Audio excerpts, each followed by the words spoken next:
Hello everyone, I am Deepak Chineja from Surat school Mahendra. So बेटा, आज हम क्लास 9 की केमिस्ट्री डिस्कस करेंगे। क्लास से हम डिस्कस कर रहे थे मैटर इन सराउंडिंग्स, तो उसी में हम कंटिन्यू करते हैं। नेक्स्ट टॉपिक हम लेके चलते हैं, that is evaporation. So we are going to discuss chemistry for class 9. Topic will be evaporation.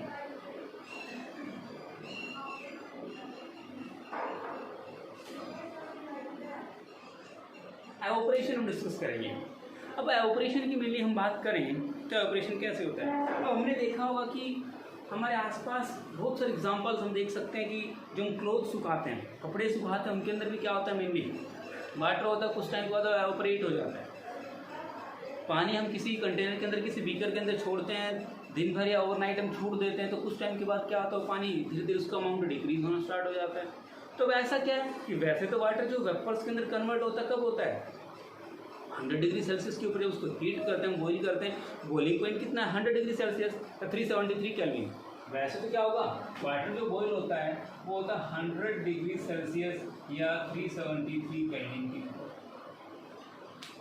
अभी हम बात कर रहे हैं कि अगर हमने ओवरनाइट अगर हमने वाटर को छोड़ दिया किसी कंटेनर के अंदर, किसी बीकर के अंदर, तो उसके अंदर भी क्या हो जाता है, कुछ टाइम के बाद उसका अमाउंट डिक्रीज होना स्टार्ट हो जाता है। ऐसा क्यों? तो मेनली वहां पे हम टर्म यूज करते हैं एवोपरेशन। कि एवोपरेशन क्या है, एक ऐसा प्रोसेस है, फिनोमिना, जिसके अंदर वाटर जो है एवोपरेट होता रहता है at room temperature below its boiling point. क्या होगा, उसके बॉइलिंग पॉइंट से नीचे वो इटसेल्फ क्या होता रहता है, एवोपरेट होता रहता है। वो अपनी स्टेट चेंज कर लेता है from liquid to gaseous state. यहाँ पे क्या होता है, लिक्विड टू गैस कन्वर्ट हो जाता है बिलो इट्स बॉइलिंग पॉइंट। तो क्या डिफाइन करोगे, evaporation is the phenomena of change of state. It is a phenomena of a change of a state, that is the of liquid to vapors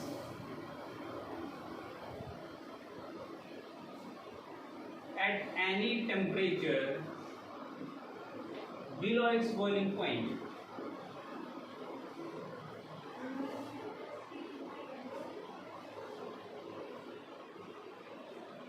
तो simply क्या define करोगे, it is the phenomena of change of liquid to vapours, और simply कह सकते हो gas,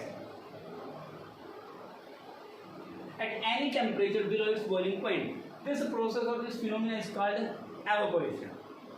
example देखो, हमने देखे हैं कि हमने क्लोथ्स का एग्जाम्पल है। क्लोथ्स हम सुखाते हैं, कुछ टाइम के बाद हम क्या ऑब्जर्व करते हैं, ड्राई हो जाते हैं, तो वाटर क्या एवापोरेट हो जाता है। 100 डिग्री के ऊपर हमने बॉइल तो नहीं किया उसको, लेकिन क्या है, उसके बॉइलिंग पॉइंट से नीचे भी क्या होता है, एवापोरेशन होता रहता है, एवापोरेशन टेक्स प्लेस करता है।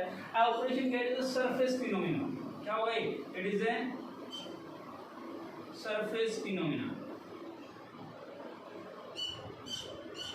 किसी भी सरफेस से टेक्स प्लेस करता है, जो एवापोरेशन टेक्स प्लेस करेगा किसी भी सरफेस से टेक्स प्लेस करता है।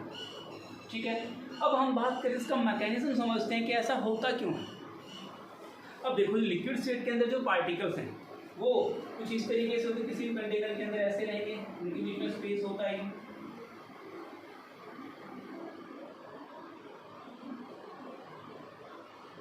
कुछ इस तरीके से पार्टिकल्स हैं। अब ये रैंडम थर्मल मोशन में रैंडमली मूव कर रहे हैं, तो पार्टिकल्स हैं डिफरेंट डायरेक्शन के अंदर मूव कर रहे हैं, डिफरेंट काइनेटिक एनर्जी के साथ, डिफरेंट डायरेक्शन और डिफरेंट काइनेटिक एनर्जी के साथ मूव कर रहे हैं। अब क्या होता है, आपस में कोलाइड भी करते हैं, कोलिजन होता रहता है। तो नीली क्या होता है, जब ये मूव करते होते हैं तो ड्यूरिंग क्या होता है, कोलिजन होते रहते हैं, तो पार्टिकल्स डिफरेंट स्पीड से मूव कर रहे हैं, डिफरेंट डायरेक्शन के अंदर मूव कर रहे हैं, डिफरेंट स्पीड। ऐसा डिफरेंट स्पीड के साथ जब ये मूव करते रहते हैं, डिफरेंट काइनेटिक एनर्जी के, तो किसी गिवन टेम्परेचर, मतलब रूम टेम्परेचर की बात करें, नॉर्मली किसी भी टेम्परेचर की हम बात कर सकते हैं, उस टेम्परेचर के ऊपर क्या होता है, जो एनर्जी होती है, समटाइम्स जो पार्टिकल्स की एनर्जी होती है वो that overcome the force of attraction between the particles. जो इन पार्टिकल्स के, लिक्विड पार्टिकल्स के बीच में फोर्स ऑफ अट्रैक्शन है जो इनको बाइंड करके रखता है, वो ओवरकम कर जाती है। एंड ड्यू टू विच उसकी वजह से क्या हो जाता है, पार्टिकल सेपरेट आउट हो जाते हैं, दूर दूर हो जाते हैं, और वहां से क्या स्टेट चेंज हो जाती है। तो वो energy, that energy is used to overcome the force of attraction between the liquid particles and hence the state changes and the liquid becomes vapours. और ये लिक्विड स्टेट से क्या वेपर्स के अंदर कन्वर्ट हो जाते हैं। समझ आया? And this process is called evaporation. ये एक मैकेनिज्म है इसका, इस तरीके से क्या है, ये कन्वर्ट हो जाते हैं, एक लिक्विड स्टेट से गैसियस स्टेट के अंदर कन्वर्ट हो जाते हैं। क्लियर है बेटा? अब नेक्स्ट हम बात करते हैं factors affecting rate of evaporation. Factors affecting rate of evaporation.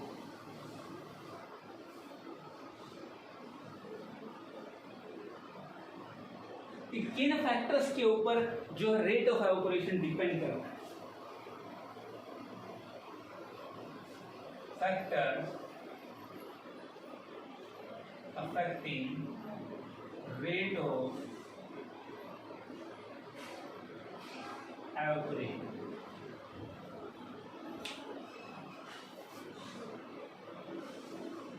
Factors affecting rate of evaporation कि रेट ऑफ एवापोरेशन किन किन फैक्टर्स के ऊपर डिपेंड करता है। कुछ तो फैक्टर्स होंगे भी, टेम्परेचर पे डिपेंड करता है, प्रेशर पे डिपेंड करता है। इस तरीके से हम डिस्कस करेंगे कुछ पॉइंट्स की। तो सबसे पहले जो पॉइंट आता है that is surface area. First is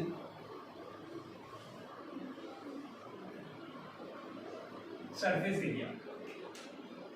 As we increase surface area, जैसे जैसे हम सरफेस एरिया इंक्रीज करेंगे, सरफेस एरिया बढ़ाते तो वैसे वैसे क्या होगा, रेट ऑफ एवापोरेशन इंक्रीज होगा। Surface area is directly proportional to rate of evaporation.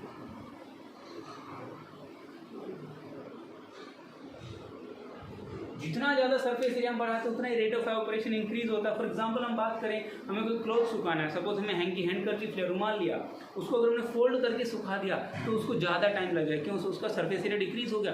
और उसी हैंडकरचीफ को अगर हम क्या करते हैं, खोल के सुखाते हैं, ओपन करके सुखाते हैं, तो सरफेस एरिया इंक्रीज हुआ। सरफेस एरिया बढ़ा तो रेट ऑफ एवापोरेशन भी बढ़ेगा और जल्दी वो है ड्राई अप हो जाएगा। नेक्स्ट आता है increase in temperature. Increase in temperature, जैसे जैसे हम टेम्परेचर बढ़ाते हैं वैसे वैसे रेट ऑफ एवापोरेशन इंक्रीज होता है। टेम्परेचर बढ़ेगा, टेम्परेचर बढ़ने के साथ साथ क्या होता है, रेट ऑफ एवापोरेशन भी इंक्रीज हो जाता है। देखो हमने देखा हो कि जब हम समर्स की बात करते हैं, समर्स के अंदर क्या होता है, धूप जो होती है टेम्परेचर काफ़ी हाई हो जाता है और क्लोथ जल्दी ड्राई अप हो जाते हैं, ठीक है। लेकिन विंटर्स के अंदर क्या होता है, जो टेम्परेचर थोड़ा लो होता है, लो होने की वजह से क्या है, जो हमारे क्लोथ्स जल्दी ड्राई अप नहीं हो पाते। नेक्स्ट हम बात करें डिक्रीज इन ह्यूमिडिटी। टेम्परेचर के साथ एक फैक्टर भी आता है, डिक्रीज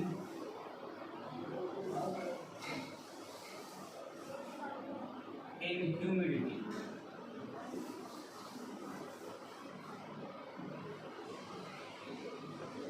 ह्यूमिडिटी जैसे से डिक्रीज, ह्यूमिडिटी क्या होता है कि amount of water vapours present in the atmosphere, कि एटमॉस्फेयर के अंदर कितना अमाउंट ऑफ वाटर वेपर्स का प्रेजेंट है। तो मेनली अगर हम बात करें ह्यूमिडिटी डिक्रीज होगी, मतलब एटमॉस्फेयर के अंदर वाटर वेपर्स का अमाउंट कम होगा, उतना ही ज़्यादा क्या होगा, एवापोरेशन टेक्स प्लेस करेगा।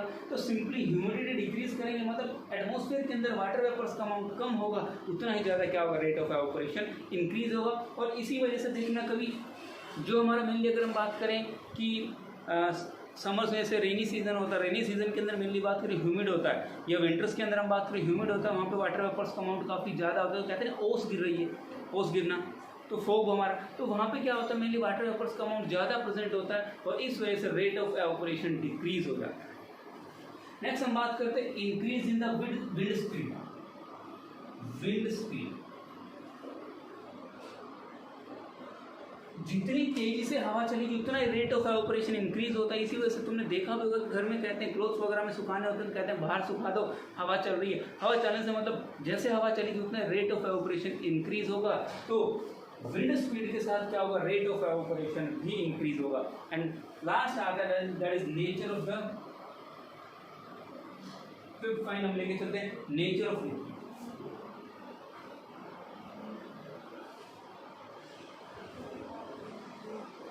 नेचर ऑफ लिक्विड के ऊपर डिपेंड करता है। लिक्विड में और वाटर लेके चले तो रेट ऑफ ऑपरेशन ज़्यादा होगा। उसकी जगह अगर हमने हनी ले लिया, मरकरी ले लिया, तो उसके ऊपर डिपेंड कर, शहद हमने ले लिया, उसका क्या होगा, रेट ऑफ ऑपरेशन कम होगा। तो डिपेंड करता है हमारा कि कैसा लिक्विड हमने चूज किया। तो ये मेनली कुछ पॉइंट्स है जो हमने डिस्कस किए हैं। एवोपरेशन हमने डिस्कस किया, रेट ऑफ एवोपरेशन हमने डिस्कस किया। अब एक छोटा सा पॉइंट ले लेते हैं कि एवोपरेशन जब होता है इट कॉज कूलिंग, कूलिंग होती है, कूलिंग इफेक्ट शो करता है। क्यों करता है, देखो ऐसा देखो। अब ये हमने बताया जब कि जो लिक्विड पार्टिकल्स हैं वो क्या करते हैं, एनर्जी लेके और क्या करते हैं, गैसेस स्टेट के अंदर चेंज हो जाते हैं। तो उस केस में उसने क्या किया, टेम्परेचर लिया, सराउंडिंग से टेम्परेचर लिया, सराउंडिंग से जब हीट एब्जॉर्ब की तो वहाँ पे क्या होगा, कूलिंग। तो यहाँ सिंपली कह सकते हो कि एवोपरेशन कॉजेज कूलिंग। एवोपरेशन से कूलिंग भी होती है। इसके कुछ एग्जांपल्स हम ले, जैसे हमारा अर्दन कोर जो मटका होता है उसमें भी ऐसा होता है, जो पानी होता है वो एवोपरेट होता है, उसके अंदर स्मॉल पोर्स होते हैं। तो अब क्या क्या, वो पानी एवोपरेट होगा तो हीट कहाँ से लेगा, उस पानी के अंदर से। उसने हीट एब्जॉर्ब की, जब हीट वहाँ से एब्जॉर्ब की तो वहाँ पे क्या होगी, कूलिंग, और इस वजह से वो पानी धीरे धीरे ठंडा होता चला जाता है। तो सिंपली डिफाइन करोगे एवोपरेशन कॉजेज से कूलिंग। ठीक है बेटा, तो ये हमारा टॉपिक था इसका एवोपरेशन। इसके कुछ एग्जांपल्स हैं, नेक्स्ट क्लास के अंदर हम डिस्कस करेंगे। ठीक है बेटा, okay, thanks, have a nice day.